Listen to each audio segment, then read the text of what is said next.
Hello everyone, welcome to my channel. आज इस video में हम डिस्कस करेंगे World Bank and World Bank group. तो हमें कुछ इंटरनेशनल ऑर्गेनाइजेशन को आज इस वीडियो के अंदर डिस्कस करना है। पहले हम देखेंगे कि वर्ल्ड बैंक के अंदर दो ऑर्गेनाइजेशन इंक्लूड हैं, दो इंस्टीट्यूशन इंक्लूड हैं, IBRD and IDA। World Bank group के अंदर 5 इंटरनेशनल ऑर्गेनाइजेशन इंक्लूड हैं, IBRD, IDA, IFC, मीगा and ICSID। इन पांचों ऑर्गेनाइजेशन को हम मिला करके एक नाम दिया गया है, वो है वर्ल्ड बैंक ग्रुप। तो हम स्टार्टिंग कहाँ से करेंगे? IBRD से करेंगे, क्योंकि इन सभी इंटरनेशनल ऑर्गेनाइजेशंस में से सबसे पहले IBRD की नींव रखी गई थी, IBRD को एस्टेब्लिश किया गया था। अब पॉइंट ये है कि इस ऑर्गेनाइजेशन को एस्टेब्लिश करने की रिक्वायरमेंट क्यों हुई थी, यानी क्या कमी थी, किन ऑब्जेक्ट को अचीव करने के लिए हमने इस ऑर्गेनाइजेशन को बनाया। तो देखो, हम थोड़ा सा बैकअप में चलते हैं। मैंने ये पूरा सिनेरियो आपको IMF वाली वीडियो में और एक वीडियो हम डिस्कस कर चुके हैं वर्ल्ड ट्रेड ऑर्गेनाइजेशन वाली, यानी WTO। तो उन दोनों के अंदर मैंने आपको ये पूरा सिनेरियो समझा दिया है, लेकिन एक बार फिर से हम इसको रिवाइज करते हैं।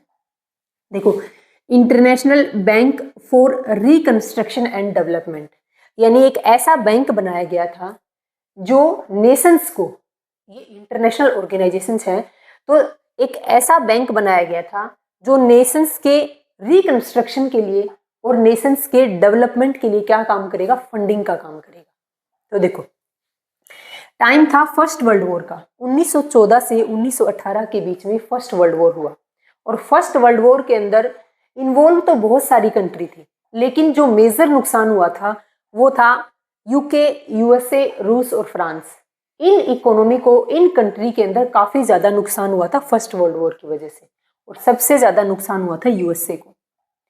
अब सिचुएशन क्या थी? इतनी बद से बदतर होती चली गई, क्योंकि फर्स्ट वर्ल्ड वॉर की वजह से काफी जान माल की हानि हो चुकी थी। धीरे धीरे क्या हो गया? धीरे धीरे ग्रेट डिप्रेशन लग गया, यानी महामंदी आ गई। खत्म तो इकोनॉमी यही हो चुकी थी, इकोनॉमी तो यही खत्म हो चुकी थी। सबसे ज्यादा USA को नुकसान क्यों हुआ? क्योंकि USA की गवर्नमेंट ने अपने बैंक को ऑर्डर दिया कि बैंक, आप एग्रीकल्चर सेक्टर को और इंडस्ट्रियल सेक्टर को लोन प्रोवाइड करो, ताकि वो लोग प्रोडक्शन कर सकें। डिमांड बढ़ेगी तो GDP ग्रो करेगी। पर ऐसा नहीं हुआ, लोगों के हाथ में पैसे नहीं थे। प्रोडक्शन तो हुआ, USA के बैंक ने एग्रीकल्चर सेक्टर और इंडस्ट्रियल सेक्टर को लोन तो प्रोवाइड किया, बट लोगों के हाथ में पैसे नहीं थे। इस वजह से डिमांड नहीं बढ़ी और ओवर प्रोडक्शन हो गया। और ओवर प्रोडक्शन होने की वजह से बैंक तो वैसे ही फेल हो गए, क्योंकि लोगों से ना तो रिटर्न मिला, ना तो इंटरेस्ट मिला, ना ही प्रिंसिपल अमाउंट मिली। बैंक फेल हो चुके थे। मार्केट के अंदर डिमांड वैसे ही नहीं थी, तो पूरी इकोनॉमी क्या है, धीरे धीरे कोलैप्स होने लगी थी। चलते चलते ग्रेट डिप्रेशन का टाइम आ गया, यानी ग्रेट डिप्रेशन का जो मेन रीजन है वो है स्टॉक मार्केट का क्रैश होना, USA का स्टॉक मार्केट। महामंदी का टाइम आ गया, और 1929 से लेकर के 39 तक, 1 डिकेड तक ये महामंदी रही थी, 1929 से 1939 तक। और महामंदी का मेन रीजन क्या था? कि USA का स्टॉक मार्केट क्रैश हो गया। अब यहाँ तक आते आते पहले फर्स्ट वर्ल्ड वॉर, उसके बाद ग्रेट डिप्रेशन। अब मैक्सिमम नेशंस की इकोनॉमी तो वैसे ही धीरे धीरे खत्म हो चुकी थी। पूरा पॉलिटिकल स्ट्रक्चर उथल पुथल हो गया था। अब ये हम ग्रेट डिप्रेशन से उभरे नहीं थे, उससे पहले सेकेंड वर्ल्ड वॉर स्टार्ट हो गया। सेकेंड वर्ल्ड वॉर 1939 से स्टार्ट हुआ और 1945 में खत्म हुआ। अब बात यहाँ पर आती है, देखो, इकोनॉमी तो यही खत्म हो चुकी थी काफी नेशंस की, लेकिन जो बची खुची जो कमी रही थी ना, वो यहाँ पूरी हो गई। सेकेंड वर्ल्ड वॉर स्टार्टिंग में क्या था? पोलैंड, चीन, जर्मनी, जापान, रसिया, इन नेशंस, ब्रिटेन, इन नेशंस में आपस में क्या चल रहा था? वॉर हो रहा था, यानी ये क्या कर रहे थे? आपस में फाइटिंग कर रहे थे। यहाँ पर USA की कोई एंट्री नहीं अभी तक। जब सेकेंड वर्ल्ड वॉर स्टार्ट हुआ तो उसमें पोलैंड, चीन, जर्मनी, जापान, ब्रिटेन, USA को छोड़ करके ये सभी कंट्री इस वॉर के अंदर इन्वॉल्व थे। अब बात यह है कि USA की एंट्री कब होती है, और जब USA की एंट्री होती है तभी सेकेंड वर्ल्ड वॉर फिनिश होता है, खत्म होता है। तो देखो, ये आपस में क्या कर रहे थे? फाइटिंग कर रहे थे ये नेशंस। तो जापान क्या करता है? USA के साथ में ट्रेड करता है। ये USA है और ये साइड जापान है। जापान और यूएसए के साथ में ट्रेड होता था। यूएसए ने क्या किया, जापान के साथ जो ट्रेड करता था उस ट्रेड के ऊपर टैरिफ लगा दिए, हाई टैरिफ, और कुछ गुड्स को एम्बार्गो की कैटेगरी में डाल दिया। एम्बार्गो का मतलब होता है कि उन गुड्स की ट्रेड करने पर बाउंडेशन लगा दी कि यूएसए अब इन गुड्स को जो एम्बार्गो की लिस्ट में डाल दिए उनको जापान के साथ ट्रेड नहीं करेगा। अब जापान, गुस्सा तो पहले ही आ रखा था जापान को, क्योंकि जापान वॉर के अंदर पहले इंक्लूड था। जापान ने क्या किया, यूएसए के ऊपर अटैक करवा दिया। जापान ने जब यूएसए के ऊपर अटैक करवा दिया तब यूएसए को गुस्सा आया कि मेरी मर्जी, मैं किसी के साथ ट्रेड करूं या ना करूं, तुम अपना वॉर कर रहे थे, उसमें मेरी कोई इन्वॉल्वमेंट नहीं थी। अब यूएसए को गुस्सा आ गया तो यूएसए ने क्या किया, इस जापान के ऊपर परमाणु बम गिरा दिया। यूएसए ने क्या किया, जब जापान के ऊपर परमाणु से अटैक कर दिया, परमाणु बम से, उस टाइम पर जा करके सेकेंड वर्ल्ड वॉर फिनिश हुआ था। क्यों? क्योंकि उस टाइम जापान ने घुटने टिका दिए थे। तो क्या हुआ था, इनके बीच आपस में क्या चल रहा था, वॉर चल रहा था इन कंट्री के बीच में। फिर क्या होता है, जापान और यूएसए के बीच में हल्की सी फाइटिंग होती है। रीजन क्या था, क्योंकि यूएसए ने जापान के साथ ट्रेड करने से मना कर दिया था। तब जापान ने क्या किया, गुस्सा किया और उसके बदले में क्या कर दिया, यूएसए पर एयर स्ट्राइक कर दिया। और इसकी वजह से अब यूएसए को गुस्सा आ गया। अब यूएसए ने क्या करवा दी, अब जापान के ऊपर अटैक करेगा यूएसए। तो यूएसए ने अटैक कर दिया जापान के ऊपर, और अटैक भी इतना खतरनाक था। उसने क्या किया, 6 अगस्त 1945 को हिरोशिमा पर लिटिल बॉय नाम का बम गिरा दिया। और ये इतना खतरनाक बम था, काफी नुकसान हुआ जापान को। 3 दिन नहीं हुए थे, 9 अगस्त 1945 को फैटमैन नाम का नागासाकी पर, जापान के नागासाकी शहर पर दूसरा बम गिरा दिया। अब क्या है, अब जापान पूरी तरीके से पिछड़ चुका था। अब परमाणु बम गिराने की वजह से जापान ने क्या कर दिया, जापान ने घुटने टेका दिए और अपने आप को जापान ने 15 अगस्त को सरेंडर कर दिया। तो जापान ने सरेंडर कब किया, 15 अगस्त 1945 को जापान ने सरेंडर कर दिया, और यहीं पर सेकेंड वर्ल्ड वॉर लगभग फिनिश हो चुका था। तो जब यूएसए की एंट्री हुई उसी टाइम पर क्या हुआ था, ये सेकेंड वर्ल्ड वॉर फिनिश हुआ था, धीरे धीरे खत्म हो चुका था सेकेंड वर्ल्ड वॉर। अब बात देखो, मैंने इसे स्लाइड में क्या बताया आपको, पहले फर्स्ट वर्ल्ड वॉर की वजह से कुछ नेशंस की इकोनॉमी खत्म हुई। उसके बाद यूएसए का स्टॉक मार्केट क्रैश हो गया, बैंक फेल हो गया, मार्केट तो वैसे ही खत्म थे। तो क्या हुआ, ग्रेट डिप्रेशन टाइम पीरियड चल रहा था, क्योंकि ये ग्रेट डिप्रेशन चला था 1929 से लेकर 1939 तक चला था, 1 डिकेड तक। ये तो मैंने ग्रेट डिप्रेशन का टाइम लिखा है कि 1929 और 30 में स्टार्ट हो गया था ग्रेट डिप्रेशन, यानी महामंदी आ गई थी। अब उसके बाद सेकेंड वर्ल्ड वॉर। अब क्या है, अब इन नेशंस पूरी तरीके से खत्म हो चुके थे, इकोनॉमिकली, पॉलिटिकली, हर तरीके से ये नेशंस क्या हैं, डिफेक्ट हो चुके थे। पूरी इकोनॉमी कोलैप्स हो चुकी थी, पूरी इकोनॉमी डिवास्ट हो चुकी थी। अब पॉइंट क्या था कि अब इन नेशंस को इम्प्रूव भी तो करना था, इन नेशंस में सुधार भी करना था। अब नुकसान काफ़ी ज़्यादा हो गया था। अब इस नुकसान से उभरने के लिए जो पावरफुल कंट्री हैं, UK, USA, Japan, Germany, France, Russia, इन सब नेशंस ने मिल करके, इन सब 44 नेशंस ने मिल करके कॉन्फ्रेंस की कि हमारी जो ये बद से बदतर कंडीशन हो गई है, इस कंडीशन से कैसे उभरा जाए, कैसे हम इस कंडीशन से उभरे। इसके लिए क्या किया गया था, एक कॉन्फ्रेंस की गई थी 44 नेशंस ने, वो देखो।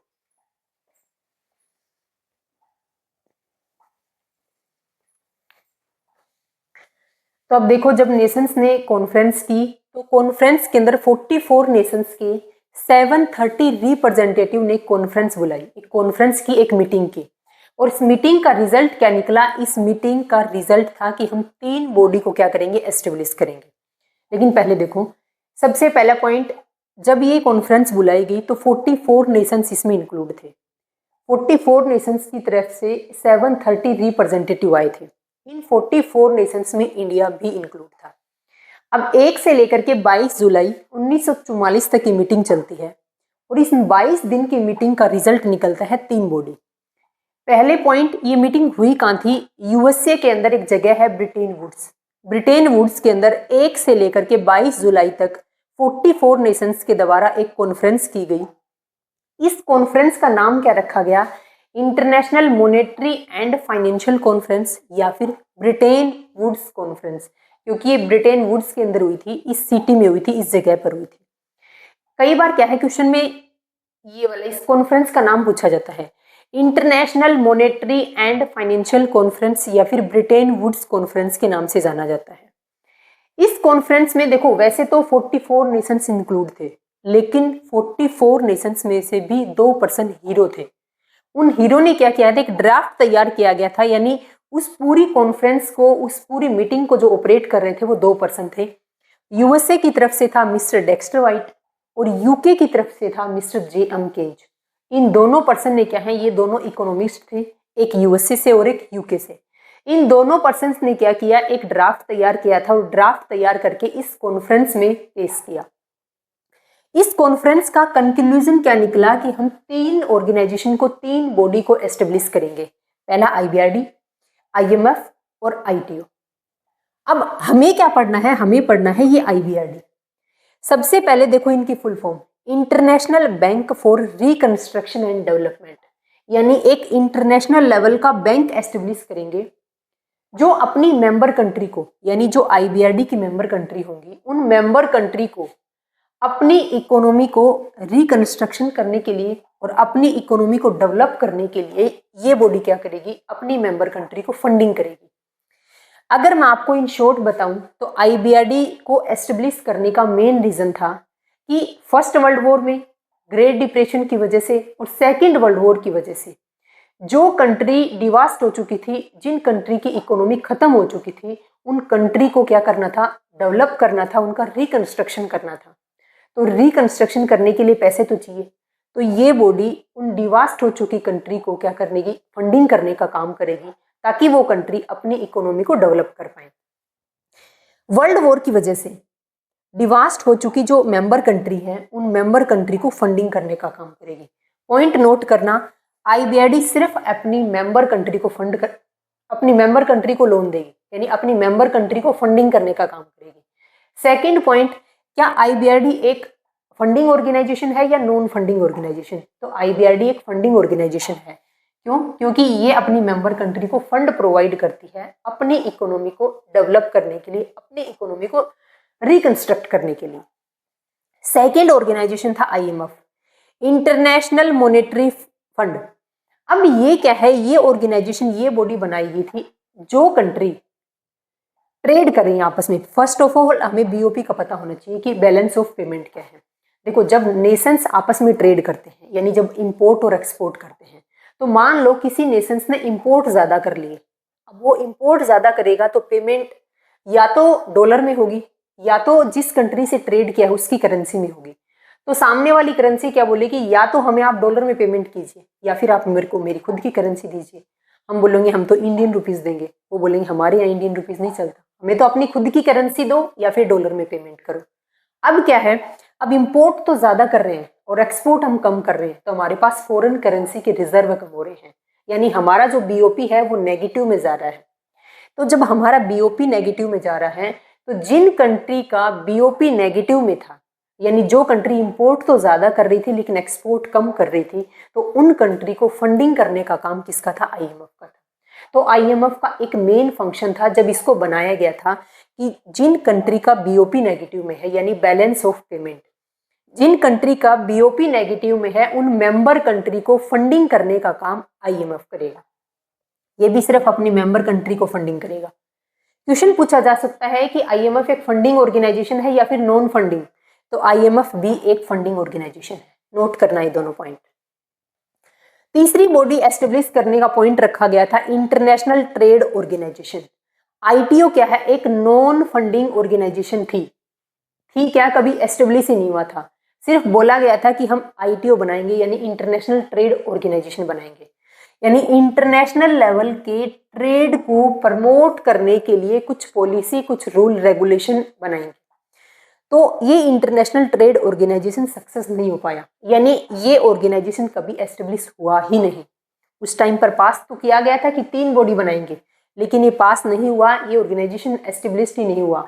रीज़न क्या था? रीज़न था इसका सबसे मेन रीज़न USA था, क्योंकि USA क्या है, पहले भी और आज भी मोस्ट पॉपुलर इकोनॉमी है। एक पावरफुल इकोनॉमी है, और जब वो पावरफुल इकोनॉमी ने मना कर दिया कि हम नहीं चाहते कि आईटीओ बनाओ, तो आईटीओ को बनाया भी नहीं गया। अब ये दोनों ऑर्गेनाइजेशन तो सिर्फ फंडिंग करने का काम कर रहे हैं, इंटरनेशनल लेवल पर ट्रेड को फ्री फ्लो करना था, यानी ट्रेड पर लगने वाले बैरियर्स को रिमूव करना था, तो उसके लिए भी तो किसी ऑर्गेनाइजेशन की रिक्वायरमेंट थी। तो जब ये बॉडी बनाई गई, यानी जब ये कॉन्फ्रेंस हुई, उस टाइम पर 44 नेशंस इंक्लूड थे, लेकिन आईटीओ तो सक्सेस नहीं हुआ। उसके बाद में गेट बनाया गया, general agreement on tariff and trade. इस एग्रीमेंट, ये सिर्फ कोई ऑर्गेनाइजेशन नहीं था, ये सिर्फ एक एग्रीमेंट था, और इस एग्रीमेंट पर 23 नेशंस ने मिल करके साइन किया, एक ड्राफ्ट तैयार किया, एक एग्रीमेंट किया। एग्रीमेंट हुआ कि मेंबर कंट्री के बीच में जो भी ट्रेड होगा, जो भी इंपोर्ट और एक्सपोर्ट होगा, उसके ऊपर बैरियर क्या करने हैं, रिमूव करने हैं, टैरिफ को कम करना है। तो 1947 के अंदर गेट को, एक एग्रीमेंट को तैयार किया गया था 23 मेंबर कंट्री के द्वारा। अब 1947 से लेकर के 1994 तक, 31 दिसंबर 1994 तक क्या हुआ था, इस गेट ने काम किया। और गेट का अंत होता है, और गेट को रिप्लेस करके, गेट का अंत कब होता है, 31 दिसंबर 1994 को, और उसको रिप्लेस करके एक नया ऑर्गेनाइजेशन बनाया गया, वर्ल्ड ट्रेड ऑर्गेनाइजेशन। डब्ल्यूटीओ ने 1 जनवरी 1995 से काम करना शुरू कर दिया गया था। जो काम गेट करता था वो काम डब्ल्यूटीओ करने लगा था, लेकिन गेट में कुछ कमियां थी, इसीलिए गेट को रिप्लेस करके एक नया ऑर्गेनाइजेशन बनाया था। ये हमने क्या कमियां थी, कब क्या कैसे हुआ, ये सब हमने गेट और डब्ल्यूटीओ की वीडियो में डिस्कस कर चुके हैं, तो आप वहां से देखिए। लेकिन मैंने एक बार फिर से ओवरव्यू करवा दिया है, हालांकि यहां तक का टॉपिक हम लास्ट की 2 वीडियो में डिस्कस कर चुके हैं, लेकिन एक बार फिर से रिवाइज हो गया। आज हमें क्या पढ़ना है कि ये जो इंटरनेशनल ऑर्गेनाइजेशन है आईबीआरडी, रीजन देख लिया क्यों बनाया गया था, क्योंकि मैक्सिमम नेशंस की जो इकोनॉमी है वो खत्म हो चुकी थी। उन इकोनॉमी को रिकंस्ट्रक्ट करना था, उन इकोनॉमी को डेवलप करना था। अब डेवलप करने के लिए पैसे की रिक्वायरमेंट थी, तो एक बॉडी बनाएगी कि ये बॉडी मेंबर कंट्री को फंडिंग करने का काम करेगी। और फंडिंग किस पर्पज से करेगी, international bank for reconstruction and development, कि अपनी जो इकोनॉमी खत्म हो चुकी है उसको रिकंस्ट्रक्ट करे और उसको डेवलप करे। इसके लिए फंडिंग करने का काम आईबीआरडी का है। अब देखो इससे आगे,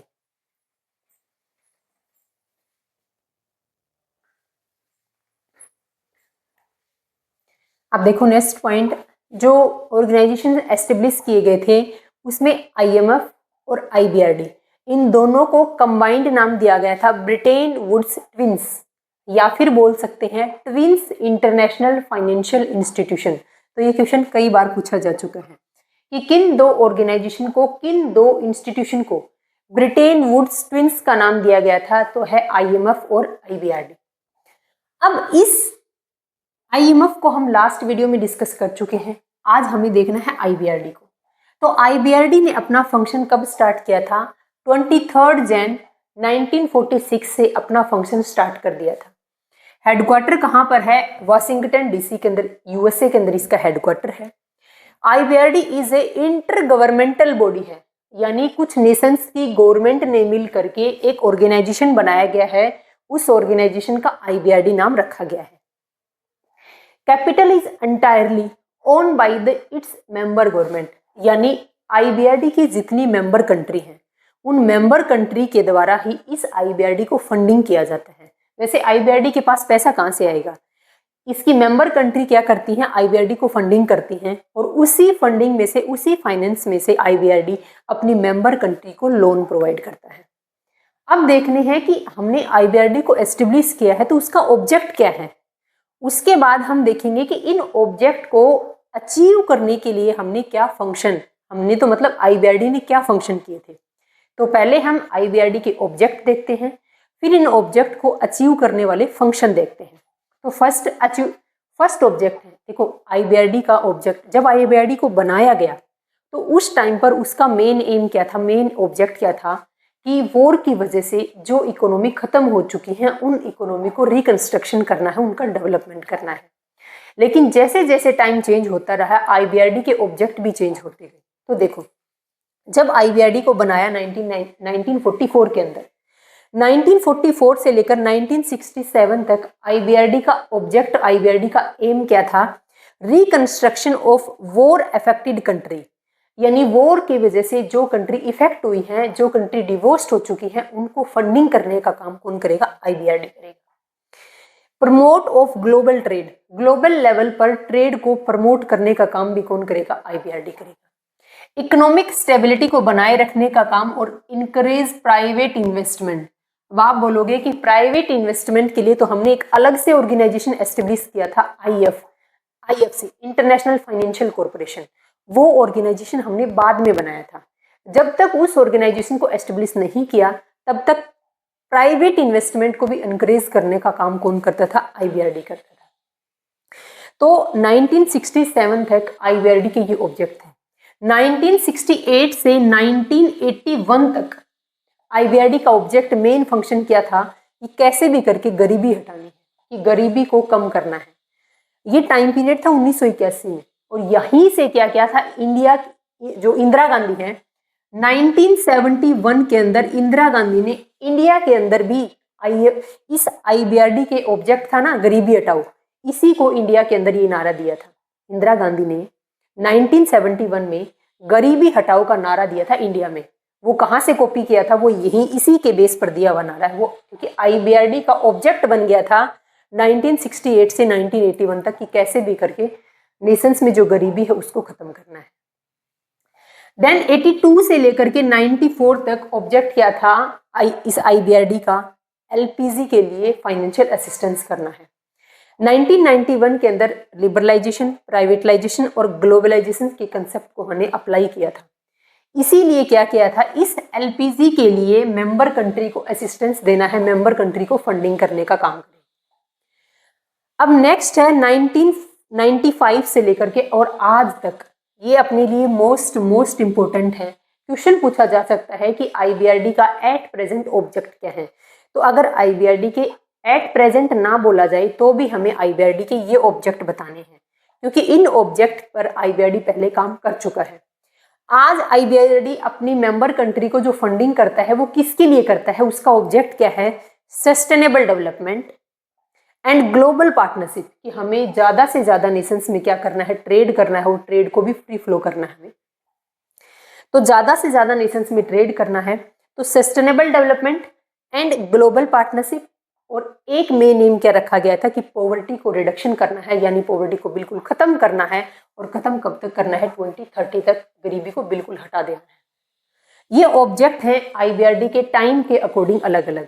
अब इन्हीं ऑब्जेक्ट को अचीव करने के लिए आईबीआरडी क्या फंक्शन परफॉर्म करता है वो देखो।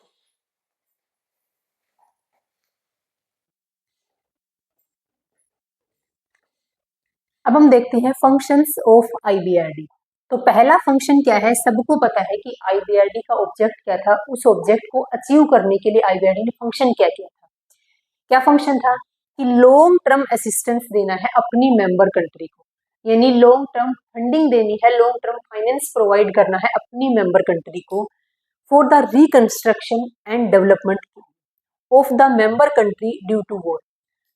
सेकेंड वर्ल्ड वॉर और फर्स्ट वर्ल्ड वॉर की वजह से, यानी वॉर की वजह से जिन कंट्री की इकोनॉमी खत्म हो चुकी है, उन कंट्री की इकोनॉमी के रिकंस्ट्रक्शन के लिए और उन इकोनॉमी को डेवलप करने के लिए आईबीआरडी अपनी मेंबर कंट्री को जो फाइनेंशियल असिस्टेंस देगा वो इसका सबसे पहला और मेन काम होगा। आफ्टर दिस, मतलब क्या अभी तक झगड़े की वजह से, वॉर की वजह से जो इकोनॉमी खत्म हुई थी, जो इकोनॉमी डिवोर्स्ड हो चुकी थी, क्या उनको अभी तक रिकवरी नहीं है? रिकवरी तो कुछ टाइम बाद हो गई थी उनकी। उसके बाद में क्या किया? उसके बाद में कौन से फंक्शन परफॉर्म किया आईबीआरडी ने? डेवलपिंग एंड पुअर नेशंस के लिए डेवलपमेंट के लिए फंडिंग करेगा। पहला काम क्या था जब इसको बनाया गया? कि वॉर की वजह से जो इकोनॉमी खत्म हो चुकी है उनको डेवलप करने के लिए, उनका रिकंस्ट्रक्शन करने के लिए फंडिंग करने का काम कौन करेगा? आईबीआरडी करेगा। जब ये ऑब्जेक्ट अचीव हो गया, उसके बाद में आईबीआरडी का फंक्शन क्या रहा? कि जो पुअर नेशंस हैं और जो डेवलपिंग नेशंस हैं उनको डेवलप करने के लिए, यानी डेवलपिंग की स्टेज से डेवलपमेंट तक की स्टेज लाने के लिए हम क्या करेंगे? उनको फंडिंग का काम करेंगे। नेक्स्ट फंक्शन क्या था आईबीआरडी का? It provide long term loan, ये मेन पॉइंट नोट करना आप। लॉन्ग टर्म लोन का मतलब ये नहीं है कि 2 साल 5 साल 10 साल के लोन दे दिया, नहीं। IBRD अपनी मेंबर कंट्री को जब फंडिंग करता है, जब लोन प्रोवाइड करता है तो 30 ईयर्स, 40 ईयर्स, 45 ईयर्स, इतने टाइम पीरियड के लिए, यानी इतने सालों के लिए IBRD अपनी मेंबर कंट्री को लोन देता है। तो it provide long term loan with low interest rate. 2 plus point दे दिए एक ही चीज के अंदर, एक तो लॉन्ग टर्म के लिए लोन दे दिया मेंबर कंट्री को, दूसरा इंटरेस्ट रेट काफी लो रखी गई। जो मार्केट में इंटरेस्ट रेट थी उस रेट से काफी लो रेट पर IBRD ने अपनी मेंबर कंट्री को फंडिंग करने का काम किया और फंडिंग भी किया लॉन्ग टर्म के लिए। तो ये कुछ फंक्शंस थे जो मेन फंक्शंस हैं IBRD के, जो हमने अभी देखे। उसके बाद हम देखते हैं मेंबरशिप, यानी अगर कोई भी कंट्री IBRD की मेंबर है तो IBRD की मेंबरशिप लेती कैसे।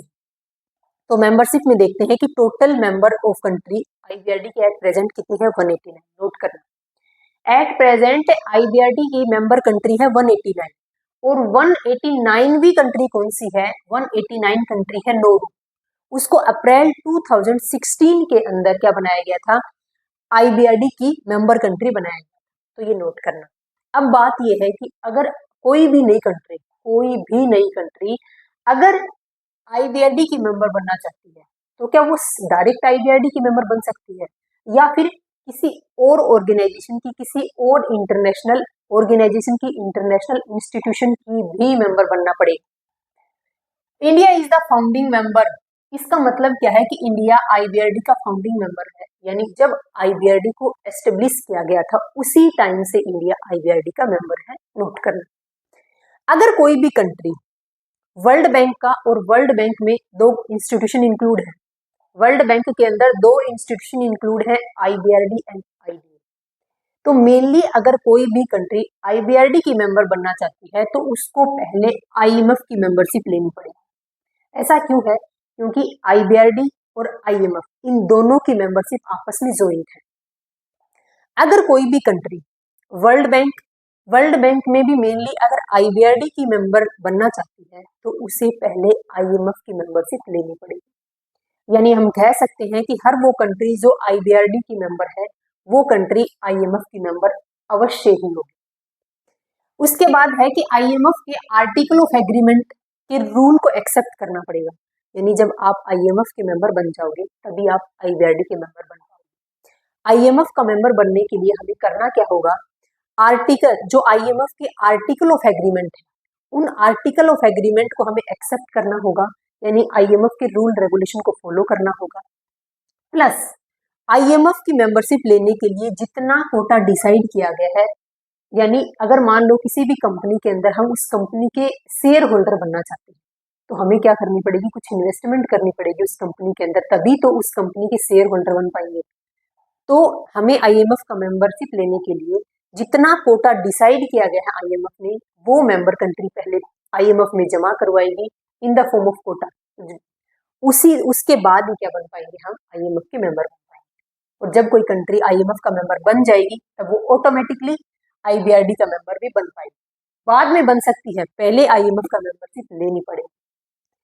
नेक्स्ट क्या है कि कंट्री कंट्रीब्यूशन इन IBRD, यानी अगर मान लो इंडिया पहले फाउंडिंग मेंबर नहीं होती, इंडिया पहले IBRD की फाउंडिंग मेंबर नहीं होती और एट प्रेजेंट मान लो वो IBRD की मेंबर बनना चाहती है, तो उसे क्या करना पड़ेगा, पहले IMF की मेंबरशिप लेनी पड़ेगी। IMF की मेंबरशिप लेने के लिए उसे जो IMF के आर्टिकल ऑफ एग्रीमेंट है उनको फॉलो करना पड़ेगा।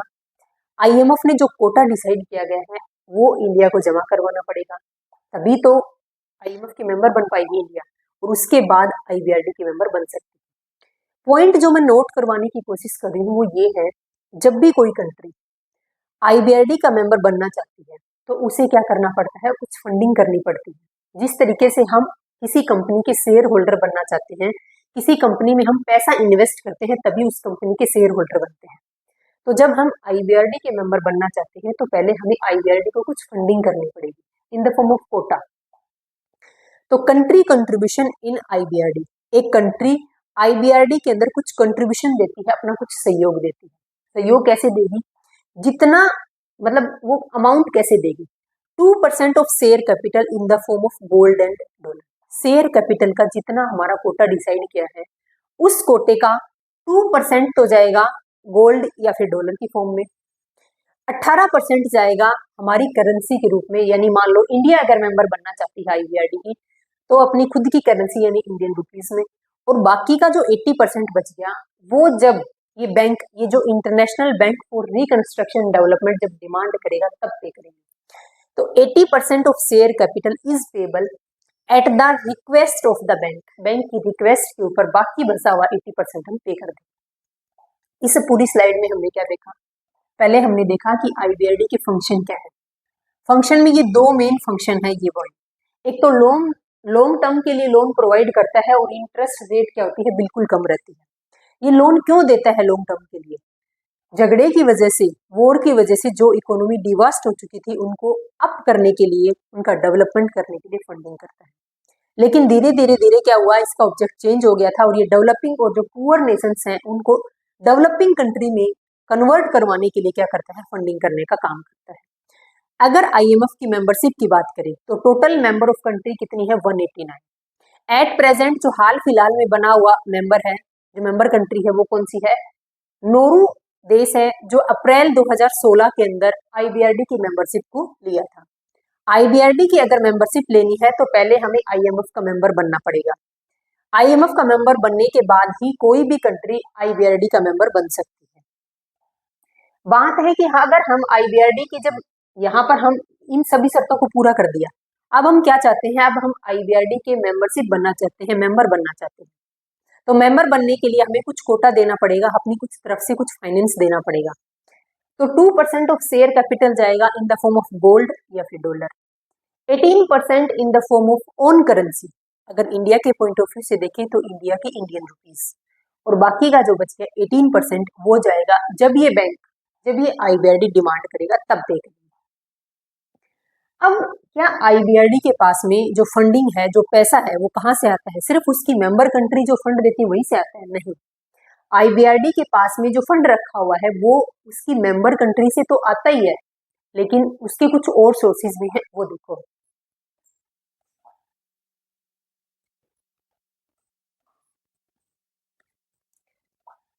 अब आईबीआरडी के पास फंडिंग कहाँ से आती है, यानी आईबीआरडी के पास खुद के पास पैसे कहाँ से आते हैं? पहला है ओन मेंबर कंट्री, ये खुद की जो मेंबर कंट्री है, ये मेंबर कंट्री 189 मेंबर कंट्री इनको फंडिंग करती है, मतलब इनको पैसा कोटा की फॉर्म में जमा करवाती है। दूसरा है इंटरनेशनल कैपिटल मार्केट से पैसा आता है इनके पास में, जो बड़े बड़े इंटरनेशनल ऑर्गेनाइजेशन है वो इनको फंडिंग करते हैं। तीसरा है बॉन्ड इशू करके, और फोर्थ है ट्रिपल ए क्रेडिट रेटिंग का यूज करके आईबीआरडी के पास पैसा आता है। अब ऐसे सोचो आप, जैसे बैंक के पास पैसा कहाँ से आता है, बैंक के पास पैसा या तो पब्लिक का आता है या फिर कुछ जो फाइनेंशियल इंस्टीट्यूशन है वहां से पैसा आता है। इसी तरीके से बात यह है कि आईबीआरडी पैसे कहाँ से लेके आएगा अपनी मेंबर कंट्री को लोन प्रोवाइड करने के लिए, तो ये सोर्सेज है जहां से आईबीआरडी के पास में फंडिंग आती है। अब आईबीआरडी इसी पैसे को क्या करती है, अपनी मेंबर कंट्री को जिनको रिक्वायरमेंट है उन मेंबर कंट्री को क्या करती है, लोन देती है। तो आईबीआरडी के पास पैसे यहाँ से आए इन सेक्टर से, आईबीआरडी ने अपनी गुल्लक में रखे।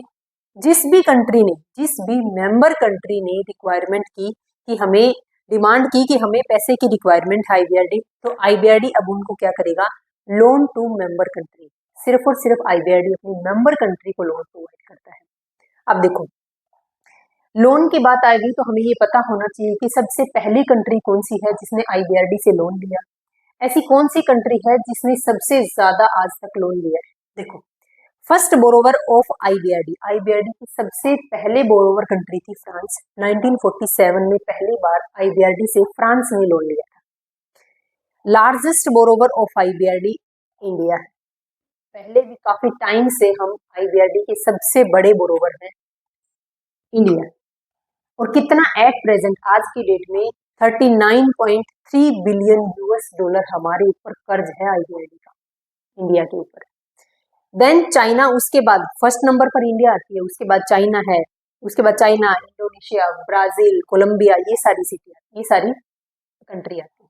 यानी सबसे ज्यादा लोन अगर आईबीआरडी से किसी ने एट प्रेजेंट ले रखा है तो वो इंडिया है। इंडिया ने पहली बार लोन कब लिया था? India first time loan to IBRD 1949 में इंडिया ने पहली बार आईबीआरडी से लोन लिया था। तो लोन के रिगार्डिंग सिर्फ इतना ही कंसेप्ट आपको ध्यान रखना है।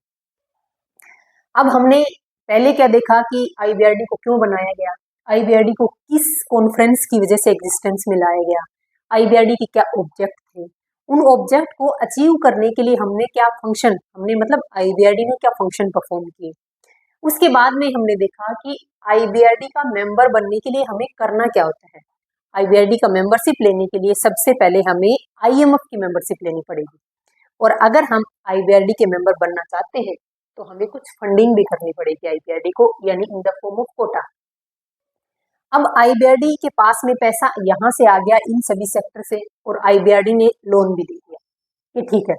अब बात हमें डिस्कस करनी है कि हम काफी देर से आईबीआरडी आईबीआरडी कर रहे हैं, international bank for reconstruction and development. तो इसका कुछ स्ट्रक्चर तो होगा, इसका कुछ फ्रेमवर्क तो होगा, यानी इसमें कुछ बॉडी काम कर रही होंगी, इसमें कुछ फ्रेमवर्क डिसाइड किया होगा, सबसे टॉप बॉडी कौन सी है, उसके नीचे कौन सी बॉडी काम करेगी।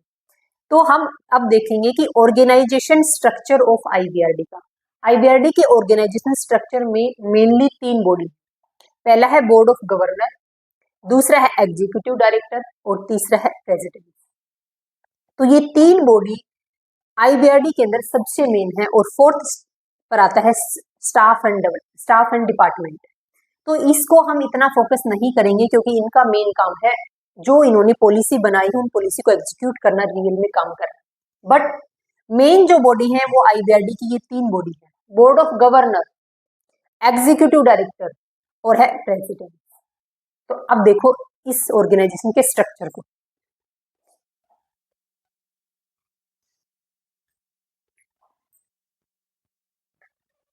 अब आईबीआरडी के स्ट्रक्चर में सबसे टॉप बॉडी आती है बोर्ड ऑफ गवर्नर।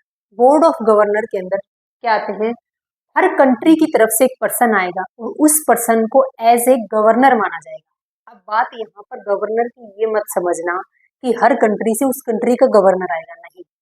ये आईएमएफ के द्वारा दिया हुआ टैग है कि जो भी पर्सन उस कंट्री को रिप्रेजेंट करेगा, उस कंट्री से जो पर्सन आएगा उस पर्सन को क्या बोला जाएगा, इस आईबीआरडी का गवर्नर बोला जाएगा। यानी अगर इंडिया की तरफ से कोई पर्सन आईबीआरडी के अंदर आता है एज ए गवर्नर, तो वो पर्सन चाहे वहां का फाइनेंस मिनिस्टर हो, चाहे आरबीआई के गवर्नर हो, चाहे एजुकेशन मिनिस्टर हो, लेकिन वो पर्सन जब इंडिया का पर्सन आईबीआरडी के अंदर इंडिया को रिप्रेजेंट करने आएगा तो उसे क्या बोला जाएगा कि ये इंडिया की तरफ से आईबीआरडी का गवर्नर है। तो बोर्ड ऑफ गवर्नर में ये सबसे टॉप बॉडी है, इसी बॉडी का काम है पॉलिसी को फॉर्मुलेशन करना, पॉलिसी को बनाना, रूल रेगुलेशन बनाने का काम इसी टॉप मोस्ट बॉडी का है, यानी टॉप डिसीजन इस बॉडी के हाथ में है। तो full authority and control over bank, bank means IBRD, international bank for reconstruction and development पर पूरा कंट्रोल अगर किसी बॉडी का है तो वो है board of governor. Each member country appointment a person as a governor of IBRD. जैसे इंडिया की तरफ से कौन आता है, इंडिया का फाइनेंस मिनिस्टर आता है। इंडिया की फाइनेंस मिनिस्टर कौन है, एज प्रेजेंट निर्मला सीतारमन जी। जब आईबीआरडी की मीटिंग होती है तो उस टाइम पर इंडिया को रिप्रेजेंट करने इंडिया की finance minister as a governor किसकी, आईबीआरडी के गवर्नर जाती है। अगर मान लो इंडिया का फाइनेंस मिनिस्टर नहीं है तो इंडिया ने बोला गया है कि अगर किसी कारणवश इंडिया का फाइनेंस मिनिस्टर आईबीआरडी की मीटिंग में नहीं जा पाता तो उस टाइम पर कौन जाएगा, सेंट्रल बैंक का गवर्नर जाएगा, यानी रिजर्व बैंक ऑफ इंडिया का गवर्नर जाएगा। तो क्या बोला गया था कि each member country appoint a person, हर मेंबर कंट्री यानी 189 मेंबर कंट्री है आईबीआरडी की, और हर मेंबर कंट्री एक पर्सन को अपॉइंट करेगी और वो पर्सन आईबीआरडी में जाएगा एज ए गवर्नर।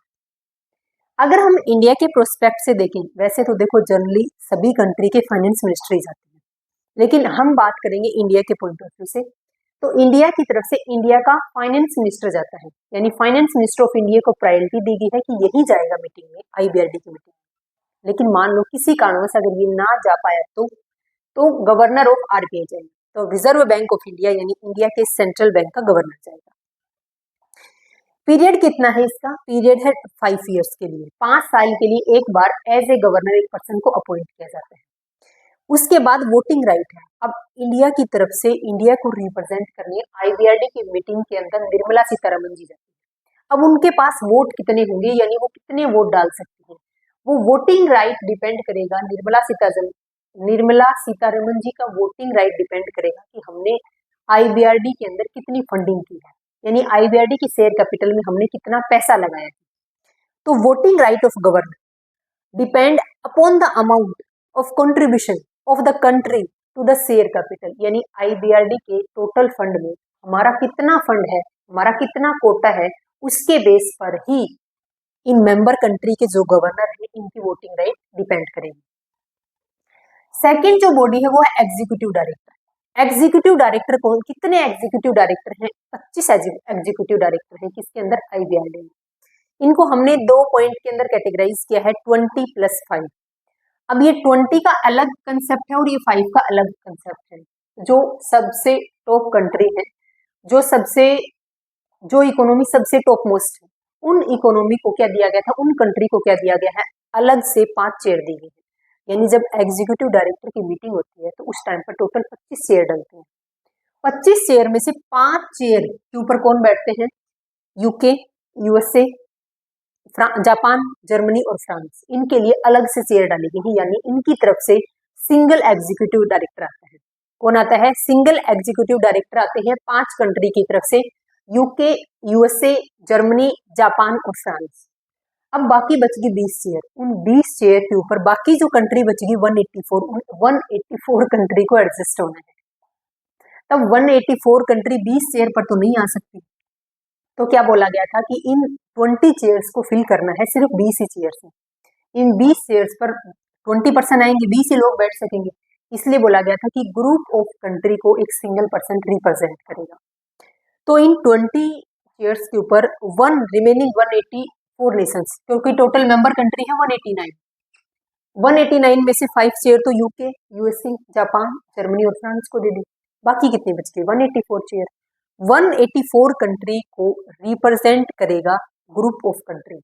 अब कुछ कंट्री मिल करके अपनी तरफ से एक रिप्रेजेंटेटिव भेजेंगे, जैसे कि इंडिया की तरफ से India represent in IBRD, India का एक पर्सन जाता है IBRD में रिप्रेजेंट करने, तो वो क्या सिर्फ इंडिया को रिप्रेजेंट करेगा? नहीं, अगर वो इंडिया को ही रिप्रेजेंट करता तो वो इन 5 चेयर में इंक्लूड होता। हम भी किस में इंक्लूड है? इन 20 चेयर्स में इंक्लूड है, इन 184 कंट्री में इंक्लूड है। तो इंडिया का जो पर्सन जाएगा वो कितनी कंट्री को रिप्रेजेंट करेगा? इंडिया को, बांग्लादेश को, भूटान को और श्रीलंका को, यानी 4 नेशंस को रिप्रेजेंट करने वाला एक एग्जीक्यूटिव डायरेक्टर होगा और वो 20 में से एक चेयर के ऊपर जाकर बैठेगा। तो ये बात थी अपनी एग्जीक्यूटिव डायरेक्टर की, यानी जो टॉप मोस्ट इकोनॉमी वाली कंट्री है उन कंट्री की एक एक चेयर फिक्स की गई है और बाकी ग्रुप ऑफ कंट्री की तरफ से एक एग्जीक्यूटिव डायरेक्टर जाता है। जैसे इंडिया, बांग्लादेश, भूटान और श्रीलंका की तरफ से एक जाता है, यानी ये एक सिंगल पर्सन 4 कंट्री को रिप्रेजेंट करेगा। अब इससे आगे का थर्ड बॉडी देखो, क्योंकि हमने पहला बोर्ड ऑफ गवर्नर देख लिया, देन हमने एग्जीक्यूटिव डायरेक्टर देख लिया, अब थर्ड बॉडी आएगी अपने पास में प्रेसिडेंट।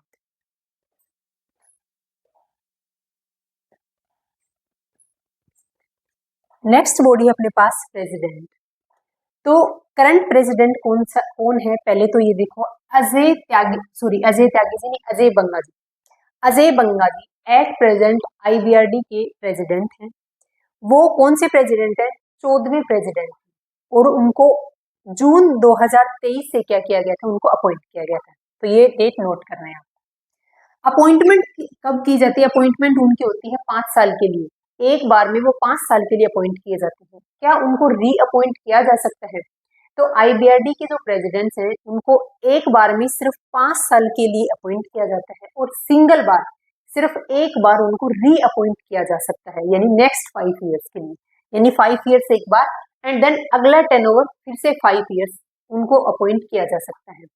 तो एट प्रेजेंट IBRD के प्रेसिडेंट कौन है? अजय बंगा जी हैं, जो 2023 से अपॉइंट किए गए थे और इनको 5 साल के लिए अपॉइंट किया है और नेक्स्ट 5 ईयर्स के लिए एक बार वापस से इन प्रेसिडेंट को रीअपॉइंट भी किया जा सकता है। President does not have voting right. अब बात यह है कि ये प्रेसिडेंट, इस प्रेसिडेंट की कंडीशन क्या होती है? जैसे जो इंडिया का है, अपने भारत का जो उपराष्ट्रपति होता है वो ऑटोमेटिकली राज्यसभा का पदेन सभापति होता है। यानी जैसे ही एक पर्सन भारत का राष्ट्रपति बनता है वो ऑटोमेटिकली राज्यसभा का पदेन सभापति बन जाता है। उसी तरीके से उसके पास क्या वो राज्यसभा का मेंबर है? नहीं। क्या उसके पास वोटिंग राइट? नहीं। उसके पास वोटिंग राइट सिर्फ उसी कंडीशन में है जब वोट क्या हो रहते हैं? इक्वल होते हैं। यानी अगर दोनों साइड के वोट इक्वल होते हैं तभी उसके पास वोटिंग करवाई जाएगी, नहीं तो उसको वोटिंग राइट भी नहीं होता है। तो यानी अगर बहुमत सिद्ध नहीं होता तो बहुमत सिद्ध करने के लिए सिर्फ उसका वोट डलवाया जाएगा, नहीं तो राज्यसभा के पदेन सभापति यानी उपराष्ट्रपति का वोटिंग पावर भी नहीं है उसके पास। वही सेम कंडीशन प्रेसिडेंट की है। तो मैंने पहले इधर लिखा है, इस पॉइंट को नोट करो एक बार। उपराष्ट्रपति राज्यसभा का पदेन सभापति होता है, बट ना तो वो राज्यसभा का मेंबर होता है और ना ही उसके पास वोटिंग पावर होती है। वोटिंग पावर है तो सिर्फ अगर सरकार की बहुमत सिद्ध नहीं कर पाती उस टाइम पर उसके वोट का यूज किया जाता है। अब देखो यहाँ पर president does not have voting power. President के पास में वोटिंग पावर नहीं है। इस प्रेसिडेंट के पास में आईबीआरडी के प्रेसिडेंट के पास में एक्सेप्ट छोड़ करके, किस केस को छोड़ करके? सिर्फ एक केस में, accept in the case of exercising equal right. अगर दोनों साइड से इक्वल डिसीजन होता है किसी भी टॉपिक पर तो उस टाइम पर इस प्रेसिडेंट का वोट डलवाया जाता है, नहीं तो आईबीआरडी के अंदर इस प्रेसिडेंट की वही सेम कंडीशन है जो राज्यसभा के अंदर उपराष्ट्रपति की होती है। अब देखो कि वर्ल्ड बैंक का प्रेसिडेंट क्या है? ऑटोमेटिकली किस किस का प्रेसिडेंट बन जाता है? जैसे ही आईबीआरडी का जो प्रेसिडेंट होता है, यानी जो वर्ल्ड बैंक का प्रेसिडेंट है, हम उसको वर्ल्ड बैंक का प्रेसिडेंट भी बोल सकते हैं और आईबीआरडी का प्रेसिडेंट भी बोल सकते हैं। दोनों में से कोई भी आ सकता है आपके लिए। हम बोलेंगे वर्ल्ड बैंक। वर्ल्ड बैंक का जो प्रेसिडेंट है, अगर एक पर्सन को यानी अजय बंगा जी जैसे ही वर्ल्ड बैंक के प्रेसिडेंट बने, ऑटोमेटिकली वो पांचों ऑर्गेनाइजेशन के, पांचों इंटरनेशनल ऑर्गेनाइजेशन के प्रेसिडेंट भी बन गए, उनके भी डायरेक्टर बन गए। यानी जैसे ही ये यहाँ पर प्रेसिडेंट बनते हैं, ये ऑटोमेटिकली आईबीआरडी, आईडीए और आईएफसी के भी पदेन सभापति होंगे। यानी एक्स ऑफिशियो चेयरमैन कहलाएंगे किनके? इन बाकी की बॉडी के भी। आईबीआरडी, आईडीए, आईएफसी, मिगा और आईसीएसआईडी के भी क्या कहलाएंगे? एक्स ऑफिशियो चेयरपर्सन कहलाएंगे। कौन? जो वर्ल्ड बैंक का जो प्रेसिडेंट होगा, वर्ल्ड बैंक का जो सभापति होगा। तो यहां तक हमने पढ़ा। अब जो फोर्थ स्टेज थी उसमें सिर्फ स्टाफ और डिपार्टमेंट है। तो अब हमें क्या देखना है? अब काफी देर हो गई, हमें सिर्फ मैं आईबीआरडी के बारे में आपको पढ़ा रही थी। अब हमें देखना है कि आईबीआरडी क्या है, आईडीए क्या है, आईएफसी क्या है, मीगा क्या है और आईसीएसआईडी क्या है। इसमें हम देखेंगे कि इंडिया इन इंटरनेशनल ऑर्गेनाइजेशंस में से किस किस ऑर्गेनाइजेशन का मेंबर है, ये ऑर्गेनाइजेशन कब बनाए गए थे, इन ऑर्गेनाइजेशन का मेन एम क्या था और इसकी मेंबर कंट्री कितनी है, इनके हेडक्वार्टर कहाँ पर है। सिर्फ इससे बाहर कोई क्वेश्चन आता ही नहीं है इन ऑर्गेनाइजेशंस में से। तो एक पॉइंट नीचे नोट करना, हालांकि मैंने सबसे पहली स्लाइड में आपको ये नोट भी करवाया था कि वर्ल्ड बैंक के अंदर दो बॉडी इंक्लूड है, दो ऑर्गेनाइजेशन इंक्लूड है, आईबीआरडी एंड आईडी। अब क्वेश्चन क्या पुट होता है, सब बच्चे के दिमाग में क्वेश्चन आएगा कि कहीं कहीं आपने वर्ल्ड बैंक के ओब्लिक में लिखा मिलेगा आईबीआरडी, तो क्या वर्ल्ड बैंक और आईबीआरडी अलग अलग है? देखो, वर्ल्ड बैंक क्या है? पूरी बिल्डिंग वर्ल्ड बैंक की है। पूरी बिल्डिंग आईबीआरडी की बोल दो या वर्ल्ड बैंक की बोल दो, तो पूरी बिल्डिंग में से सिर्फ एक अलग से कैबिन बनाया गया है, सिर्फ अलग से एक कैबिन बनाया गया है सिर्फ आईडीए का। वो क्या है? इंटरनेशनल डेवलपमेंट एसोसिएशन है। इसका काम देखेंगे हम क्या है बाद में। वर्ल्ड बैंक की पूरे ऑर्गेनाइजेशन में, वर्ल्ड बैंक की पूरी बिल्डिंग के अंदर काम किसका होता है? इसी आईबीआरडी का होता है। यानी मेनली फंक्शन क्या करती है? ये बॉडी फंक्शन करती है। और उसी बिल्डिंग के अंदर, इसी वर्ल्ड बैंक की बिल्डिंग के अंदर ही एक कैबिन बना हुआ है अलग से, उसको बोलते हैं आईडीए। इसका भी अपना अलग काम है और इसका अपना अलग काम है आईबीआरडी का। तो वर्ल्ड बैंक के अंदर दो बॉडी इंक्लूड है, आईबीआरडी एंड आईडीए। अगर आईडीए की बात हो रही है, इसका मतलब ये नहीं है कि ये वर्ल्ड बैंक है। हम जनरली बोल देते हैं कि IBRD is equal to World Bank, बस ऐसा होता नहीं है।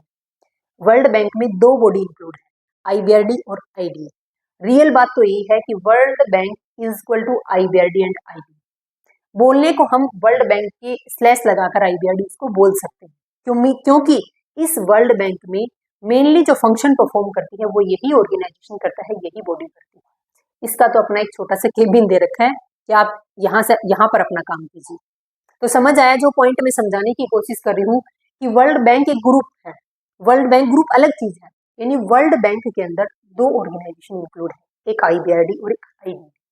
वर्ल्ड बैंक की जो बिल्डिंग है वो एक ही बिल्डिंग है, उस एक बिल्डिंग में मेनली काम IBRD ही करती है और उसमें एक कैबिन किसको दिया गया है, IDB को दिया गया। दूसरा हमारे पास है World Bank group. World Bank group के अंदर टोटल कितने ऑर्गेनाइजेशन इंक्लूड है, 5। IBRD, IDA, IFC, मेगा और ICSID। अब हमें इन पांचों ऑर्गेनाइजेशन के काम देखने हैं कि करते क्या है, इनका पर्पस क्या है, कब बनाए गए थे, क्यों बनाए गए थे, सब देखते हैं।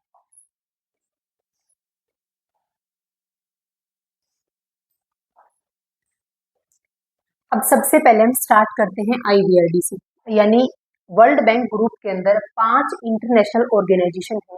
उन पांचों इंटरनेशनल ऑर्गेनाइजेशन को हम अब 5 स्लाइड में डिस्कस करेंगे।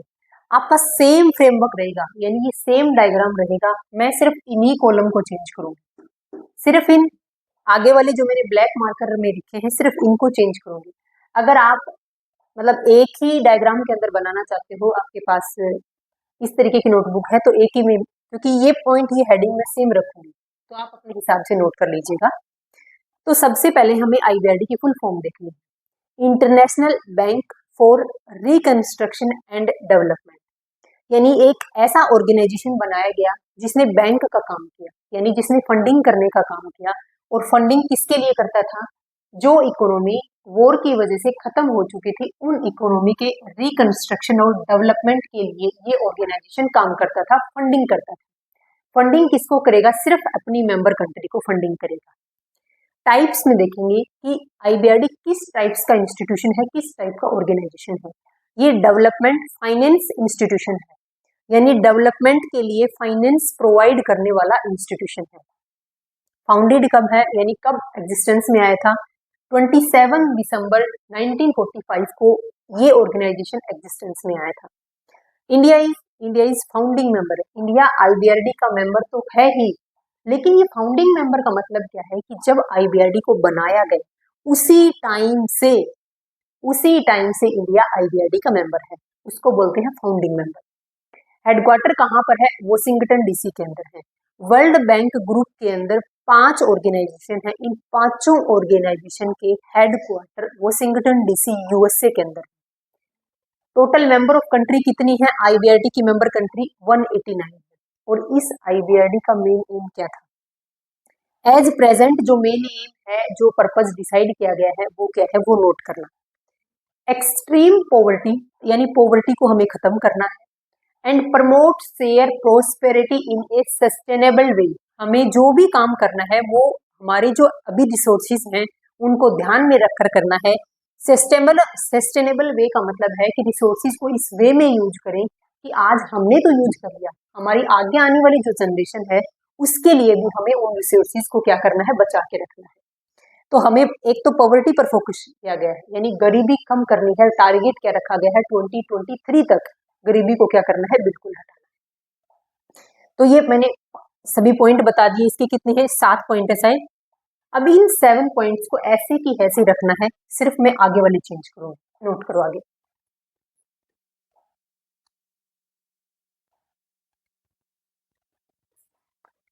सेकंड इंटरनेशनल ऑर्गेनाइजेशन है IDA, इंटरनेशनल डेवलपमेंट एसोसिएशन।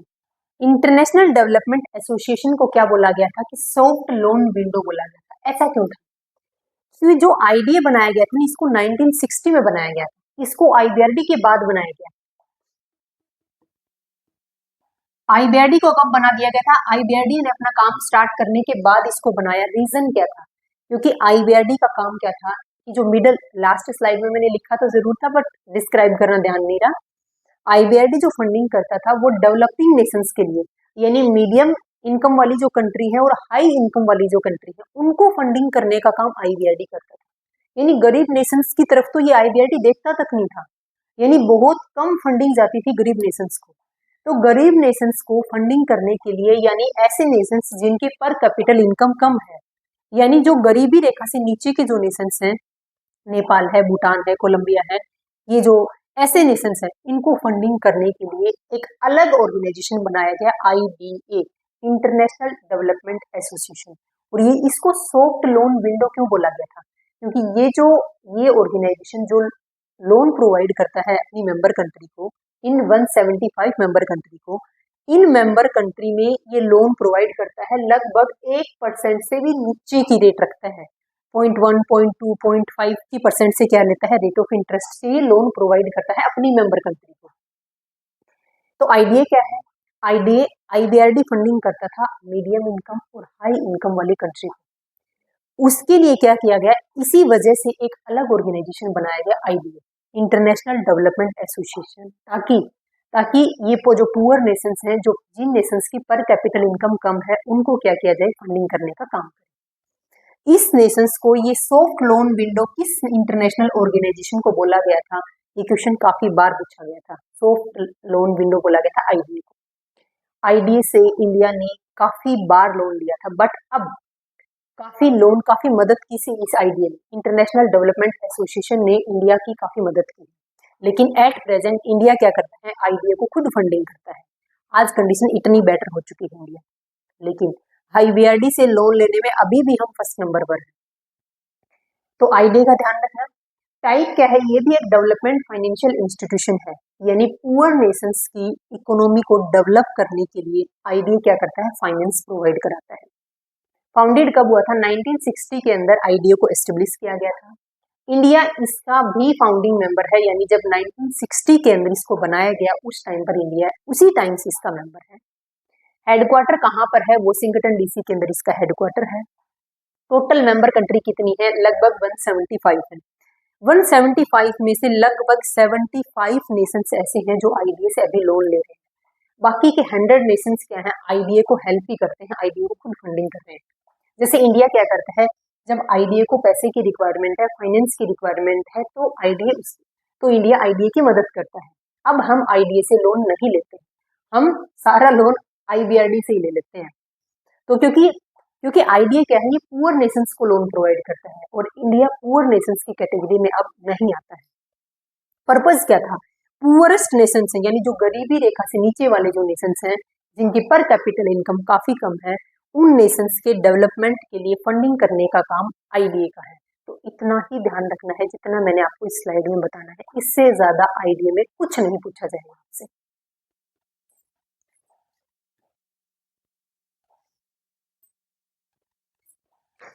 अब देखो थर्ड ऑर्गेनाइजेशन है अपने पास आईएफसी, इंटरनेशनल फाइनेंशियल कॉर्पोरेशन।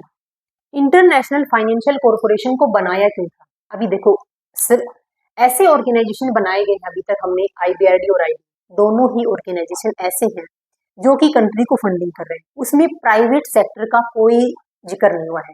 मान लो अगर प्राइवेट सेक्टर को फंडिंग चाहिए, अगर प्राइवेट सेक्टर को लोन चाहिए, इसका मतलब है टाटा, रिलायंस, बिरला, इन सबको अगर बड़े बड़े इंस्टीट्यूशन को अगर फाइनेंस की रिक्वायरमेंट है तो ये कहाँ से लेंगे, तो इनके लिए एक ऑर्गेनाइजेशन बनाया गया, इंटरनेशनल फाइनेंशियल कॉर्पोरेशन। इस ये किस टाइप का ऑर्गेनाइजेशन है, ये डेवलपमेंट फाइनेंशियल इंस्टीट्यूशन है, यानी जो प्राइवेट सेक्टर है उसको डेवलप करने के लिए फाइनेंस प्रोवाइड कराने वाला इंस्टीट्यूशन है। फाउंडेड कब आया था एग्जिस्टेंस में, जुलाई 1956 को आईडीए बनाया गया था। इंडिया क्या था, India is founding member, India इसका भी फाउंडिंग मेंबर है, यानी जब इस आईएफसी को बनाया गया उसी टाइम से इंडिया क्या है, इसका मेंबर है। हेडक्वार्टर कहाँ है, वॉशिंगटन डीसी यूएसए के अंदर है। इसकी टोटल मेंबर कंट्री 186 है और इसका पर्पस क्या दे रखा था, प्राइवेट सेक्टर को फंडिंग करने का काम करेगा। प्राइवेट सेक्टर मींस मान लो जो बड़े बड़े इंस्टीट्यूशन हैं, जैसे इंडिया के अंदर रिलायंस है, टाटा है, ये बिरला है, इन इंस्टीट्यूशन को फंडिंग करने का काम कौन करेगा, आईडी करेगा, आईएफसी। आईएफसी किसी भी गवर्नमेंटल सेक्टर यानी जो पब्लिक सेक्टर है उसको लोन नहीं देगा, फंडिंग किसको करेगा, सिर्फ और सिर्फ प्राइवेट सेक्टर को फंडिंग करने के लिए एक इंटरनेशनल लेवल पर ऑर्गेनाइजेशन एस्टेब्लिश किया गया और वो था आईएफसी। अब देखो फोर्थ ऑर्गेनाइजेशन मीगा।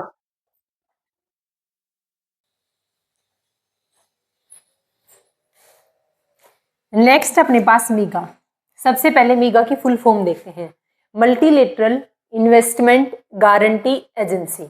तो मीगा को बनाने का एम क्या था, देखो मीगा किसी फाइनेंशियल इंस्टीट्यूशन के जैसी है ये भी, लेकिन इसका मेन एम क्या था कि अगर दो कंट्री ट्रेड कर रही हैं, और अगर पॉलिटिकल पॉइंट की वजह से उन दोनों नेशंस के बीच में झगड़ा हो गया तो उस झगड़े की वजह से उनके ट्रेड पर इफेक्ट नहीं होना चाहिए, और अगर इफेक्ट हुआ है तो उसकी भरपाई कौन करेगा? मीगा करेगा।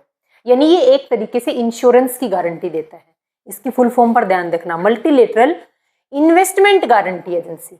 यानी आप पैसा इन्वेस्ट करो अदर कंट्री में, उसकी गारंटी हम देंगे कि अगर सामने वाली कंट्री कोई डिस्प्यूट करती है, कोई धोखा देती है, कोई झगड़े की वजह से अगर दो नेशंस के बीच में कोई पॉइंट, कोई इश्यू अराइज होता है और अगर उससे आपके ट्रेड को नुकसान हो रहा है तो उसकी भरपाई कौन करेगा? मीगा करेगा।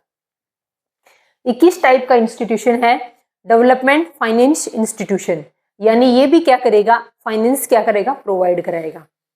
फाउंडिंग कब स्टार्ट किया गया था? 1988 के अंदर मीगा को एस्टेब्लिश किया गया था। इंडिया इज फाउंडिंग मेंबर नहीं, इंडिया इज फाउंडिंग मेंबर नहीं है मीगा का, बल्कि जैन 1994 के अंदर मेंबर बना था मीगा का। 1988 के अंदर मीगा को एस्टेब्लिश कर दिया गया था और 1944 यानी 6 साल के बाद में क्या हुआ था? इंडिया मीगा का मेंबर कंट्री बन गया था। उसके बाद हेडक्वार्टर वही वॉशिंगटन डीसी यूएसए के अंदर है। मेंबर कंट्री कितनी है? 182 है। अब देखो इसका पर्पज क्या है, मेन पॉइंट यहां से है। मीगा का मेन एम है पॉलिटिकल रिस्क इंश्योरेंस। अगर पॉलिटिकल की वजह से, पॉलिटिकल इश्यू की वजह से अगर दो नेशंस के बीच में जो ट्रेड हो रहा है अगर उसमें कोई दिक्कत आती है तो उसके लिए हम क्या करेंगे? एक इंश्योरेंस का काम करेंगे। कौन काम करेगा? ये मीगा काम करेगी। यानी अगर दो नेशंस के बीच में ट्रेड डिस्प्यूट हो रहा है पॉलिटिकल की वजह से, पॉलिटिकल रीजन की वजह से, तो उसको जो फंडिंग करने का काम करेगी, वो जो नुकसान हुआ है उसकी भरपाई करने का काम कौन करेगी? मीगा करेगी। ये नॉन कॉमर्शियल रिस्क, देखो political risk insurance of non commercial risk है। ट्रेड में, ट्रेड के अप डाउन होने की वजह से, रेट में चेंज होने की वजह से जो नुकसान हुआ है उसकी भरपाई मीगा नहीं करता। मीगा करता है अगर दो कंट्री में पॉलिटिकल रीजन की वजह से अगर आपके ट्रेड पर कोई इफेक्ट हुआ है तो उसका जो नेगेटिव इफेक्ट पड़ा है आपके ट्रेड पर उसकी भरपाई मीगा करेगा। यानी एक तरीके से ये क्या है? इन्वेस्टमेंट को प्रमोट कर रहा है कि अगर मान लो ऐसे डर रहे कि भाई मान लो हमने इंडिया की कोई कंपनी ने यूएसए के अंदर पैसा इन्वेस्ट कर दिया, अब क्या कल को क्या पता यूएसए की गवर्नमेंट पलट जाए और हमें नुकसान हो जाए, ऐसे तो ट्रेड होगा ही नहीं, ऐसे तो इंटरनेशनल लेवल पर ट्रेड होगा ही नहीं। तो मीगा को बनाया गया और मीगा को बोला गया, मीगा ने क्या बोला इन्वेस्टर को कि आप ट्रेड कीजिए, कोई दिक्कत आ गई तो हम बैठे हैं। एफडीआई को मेनली क्या था? एफडीआई को प्रमोट करना था, यानी फॉरेन डायरेक्ट इन्वेस्टमेंट या फॉरेन पोर्टफोलियो इन्वेस्टमेंट को प्रमोट करना था कि ज़्यादा से ज़्यादा लोग क्या करें? इंटरनेशनल लेवल पर ट्रेड करें। क्योंकि रिस्क क्या रहता है? रिस्क रहता है कि अगर हमें टाइम पर पेमेंट ना मिली, अगर मान लो आज जो गवर्नमेंट वहाँ पर है कल को गवर्नमेंट चेंज हो गई, कल को पॉलिसी चेंज कर दी गवर्नमेंट ने, आते ही नई गवर्नमेंट आएगी, नई पॉलिसी लेके आएगी, तो क्या पता बैड इफेक्ट हो जाए हमारे बिजनेस के ऊपर। तो इसी रिस्क से लोगों को बचाने के लिए, इसी रिस्क से बिजनेसमैन को बचाने के लिए मीगा को बनाया गया है।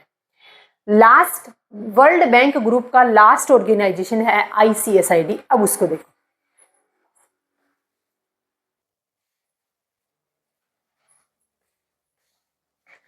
लास्ट ऑर्गेनाइजेशन अपने पास ICSID। सबसे पहले इसकी full form international centre for settlement of investment dispute. ये ऑर्गेनाइजेशन बनाया क्यों था? अगर दो नेशंस के बीच में कोई झगड़ा होता है उस झगड़े को सोल्व करने के लिए ICSID को बनाया गया था। टाइप्स क्या है? ये डिस्प्यूट रिजोल्यूशन ऑर्गेनाइजेशन है। अगर यानी दो नेशंस के बीच में जो ट्रेड कर रहे हो या ट्रेड ना कर रहे हो, लेकिन अगर फिर भी उनके बीच में डिस्प्यूट हो जाता है, कोई झगड़ा हो जाता है, तो उस झगड़े को सोल्व करने के लिए एक ऑर्गेनाइजेशन बनाया गया है ICSID। फाउंडेड क्या है? इसको कब एस्टेब्लिश किया गया था? 1966 के अंदर ICSID की नींव रखी थी। India is not member of ICSID। India ICSID का मेंबर नहीं है। रीजन क्या है? वर्ल्ड बैंक ग्रुप में 5 ऑर्गेनाइजेशन हैं, IBRD, IDA, IFC और मीगा, और ये लास्ट का है ICSID। इंडिया इन चारों ऑर्गेनाइजेशन की मेंबर है, लेकिन ICSID की मेंबरशिप क्यों नहीं ली? रीजन क्या दे रखा था कि ICSID ठीक है कि दो नेशंस के बीच में अगर झगड़ा होता है उस डिस्प्यूट को सोल्व करने का काम करती है, लेकिन इसका काम क्या है? ये ज्यादातर जो डेवलप्ड कंट्री हैं उनकी तरफ ज्यादा झुकती है, यानी डेवलप्ड कंट्री की तरफ अपना डिसीजन देती है। तो इंडिया ने इसी वजह से ICSID की मेंबरशिप नहीं ली। इंडिया ने कहा अगर किसी नेशंस के साथ में अगर मान लो हमारा कोई झगड़ा हो गया, कोई डिस्प्यूट हो गया, तो हम अपने आप सोल्व करेंगे उसको। आपको ज़्यादा हीरो बनने की रिक्वायरमेंट नहीं है। इसको आप वैसे ही समझिए जैसे एक स्कूल के अंदर दो बच्चे जाते हैं, एक ही घर से दो बहन भाई एक ही स्कूल में जाते हैं। अब बच्चे हैं, दो बच्चों के बीच में झगड़ा हो गया स्कूल में। अब तीसरा एंट्री मारता है कि कोई दिक्कत नहीं, ऐसे सोल्व कर लो। तो दोनों क्या बोलेंगे, ज़्यादा हीरो बनने की रिक्वायरमेंट नहीं है, ज़्यादा एंडी मत बनो, हमारे प्रॉब्लम है, झगड़ा हमारा है तो सोल्व भी हम ही करेंगे। तो इंडिया ने भी ऐसे ही कहा कि हम ICSID की मेंबरशिप नहीं लेंगे। अगर किसी नेशंस के साथ कोई डिस्प्यूट हुआ तो उसको सोल्व भी उस नेशंस के साथ मिलकर हम खुद करेंगे, हमें इस तीसरे पर्सन की रिक्वायरमेंट नहीं है। हेडक्वार्टर कहाँ है, वाशिंगटन DC USA के अंदर है। मेंबर्स कितने हैं, एट प्रेजेंट मैक्सिमम मेंबर कितने हैं, 165 है। 165 में से 158 नेशंस ऐसे हैं जिन्होंने दो कैटेगरी इन्वॉल्व होती हैं इसमें, एक तो सिग्नेटरी और दूसरा है कॉन्ट्रैक्ट। ऐसे कौन से नेशंस हैं, 165 में से 158 नेशंस ऐसे हैं जो सिग्नेटरी एंड कॉन्ट्रैक्ट स्टेट दोनों हैं, और उसमें से बाकी जो बच गए 7, 165 माइनस 158, बाकी जो 7 नेशंस हैं वो सिर्फ कॉन्ट्रैक्ट स्टेट की कैटेगरी में आते हैं। इतना ध्यान रखना। पर्पज क्या है, इसको बनाया क्यों था कि अगर दो कंट्री के बीच में अगर कोई डिस्प्यूट होता है तो उस डिस्प्यूट को सोल्व करने का काम कौन करेगा, ये ICSID करेगा। एक पॉइंट मैंने नीचे नोट करना इंपॉर्टेंट है, मैंने इधर लिखा कि IMF लैंडिंग, हालांकि मैंने IMF का टॉपिक काफी अच्छे से आपको करा दिया है, लास्ट टू लास्ट वीडियो है। तो IMF क्या है, IMF भी एक इंटरनेशनल ऑर्गेनाइजेशन है जिसका काम क्या है कि अगर किसी भी कंट्री का BOP नेगेटिव में है, यानी अगर किसी भी कंट्री का बैलेंस ऑफ पेमेंट नेगेटिव में है, यानी इंपोर्ट तो ज़्यादा कर रहा है और एक्सपोर्ट कम कर रहा है, तो उस नेगेटिव, उस एडवर्स BOP को बैलेंस में लाने के लिए IMF अपनी मेंबर कंट्री को फंडिंग करता है। ठीक है, ये बात। पॉइंट जो मैंने आपको यहाँ पर नोट करवाने की कोशिश कर रही हूँ मैं कि IMF लैंडिंग, IMF उन मेंबर कंट्री को लैंडिंग करेगा, उन मेंबर कंट्री को लोन देगा जो सिर्फ नेगेटिव BOP हो। अगर किसी भी कंट्री का नेगेटिव BOP है तो उस कंट्री को, वो कंट्री IMF की मेंबर होनी चाहिए बाकायदा। अगर वो कंट्री IMF की मेंबर है और उसका BOP नेगेटिव में है तो उसको फंडिंग करने का काम कौन करेगा, IMF करेगा। इधर मैंने लिख दिया मेंबर कंट्री होनी जरूरी है। दूसरा है वर्ल्ड बैंक लैंडिंग। अब वर्ल्ड बैंक भी लैंडिंग करता है। अब ये किन कंट्री को लैंडिंग करेगा, वर्ल्ड बैंक भी अपनी मेंबर कंट्री को ही लैंडिंग करता है, लोन देता है। यहाँ पर पॉइंट क्या है कि ये सिर्फ लैंडिंग तब देता है IMF अगर नेगेटिव BOP हो तब। लेकिन अगर मान लो इंडिया की तरफ से कोई पर्सन जाता है, इंडिया का फाइनेंस मिनिस्टर जाता है और बोलता है निर्मला सीतारमण जी कि IMF मुझे लैंडिंग चाहिए, मुझे लोन चाहिए एजुकेशन पॉलिसी के लिए, मुझे लोन चाहिए रोड के कंस्ट्रक्शन के लिए, मुझे लोन चाहिए हेल्थ के रिगार्डिंग, मुझे हॉस्पिटल बनवाने हैं, तो IMF ने बोला नहीं, अब जिन पैरों से आए हो वापस चले जाइए। IMF का काम है सिर्फ BOP अगर एडवर्स है किसी कंट्री का तो उसको बैलेंस में लाने के लिए ही फंडिंग का काम करेगा। उधर ही आ रहे बेटा, चलो। वर्ल्ड बैंक लैंडिंग क्या करेगा, वर्ल्ड बैंक लैंडिंग अगर एजुकेशन के लिए आपको पैसा चाहिए, अगर आपको किसी और पॉलिसी के लिए पैसा चाहिए, आपको कंस्ट्रक्शन के लिए पैसा चाहिए, आपको डेवलपमेंट करना है कंट्री के अंदर, अगर उसके लिए फंडिंग चाहिए तो वर्ल्ड बैंक फंडिंग करेगा। पॉइंट ये नोट करना था। अब वर्ल्ड बैंक क्या करता है, कुछ रिपोर्ट पब्लिश करता है, उन रिपोर्ट को देखते हैं कि वर्ल्ड बैंक कौन कौन सी रिपोर्ट पब्लिश करता है। एक मिनट,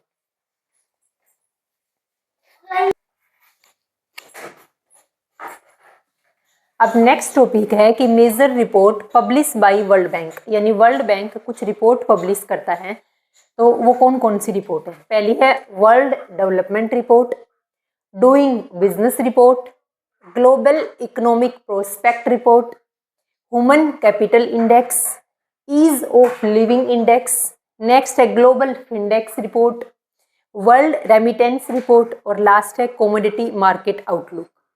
ये क्वेश्चन किस में पूछा हुआ है, UPSC के अंदर पूछा हुआ क्वेश्चन है कि वर्ल्ड बैंक के द्वारा इनमें से कौन सी रिपोर्ट पब्लिश की जाती है, तो ये नोट करना है आपको।